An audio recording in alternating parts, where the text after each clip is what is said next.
Utah. It's election day. We're a little preoccupied as a country. The Bush administration delivers to the National Park Service in the state of Utah the resource management plans that just very quietly say 400,000 acres, public lands, your lands, our lands, are now open for business. 400,000 acres.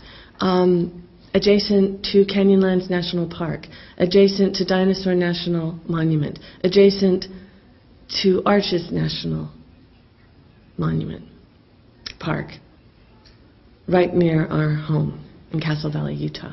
Nobody was paying attention. The Park Service was not notified. But luckily there were people watching, Southern Utah Wilderness Alliance being one of those, a local watchdog group.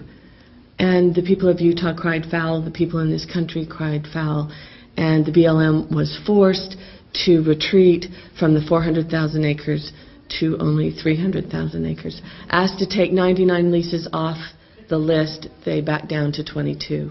To make a long story short, there were many attorneys and local organizations working really hard to fight the illegality of this. No NEPA, no EPA, no endangered species studies, just wholesale business with the assumption that what is good for business is good for this country. We in the American West know this is not true.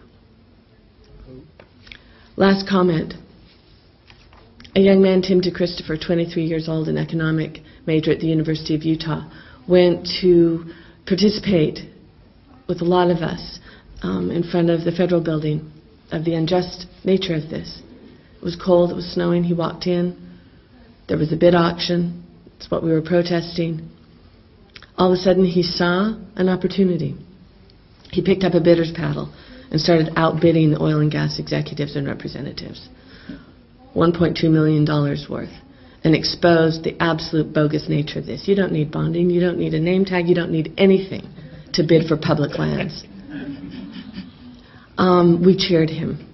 And if you want to see a great interview, go to Google and watch Amy Goodman interviewing Tim DeChristopher shortly after. It makes you weep. Tim DeChristopher has become a dear friend. He was arraigned on Tuesday. This is not small. People in Utah are hell-bent on seeing him in prison. Minimum 2 years, maximum 10 years, $750,000. When the sagebrush rebels in Utah's history destroyed millions of dollars worth of public lands with bulldozers, they were not prosecuted. They were not made examples of. They did not go to court. They were cheered.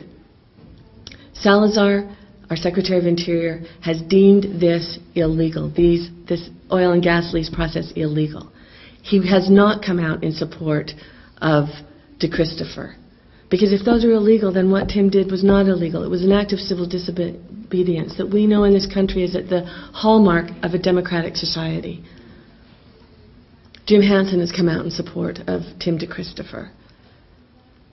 I do not want to see him to go to jail. And I said, you know what, Tim? Nobody cares if you're a martyr. Nobody cares if you're on the right side of justice. I've been in jail, for a couple of days under privileged circumstances. You don't want to go there. You don't want to go there in Utah.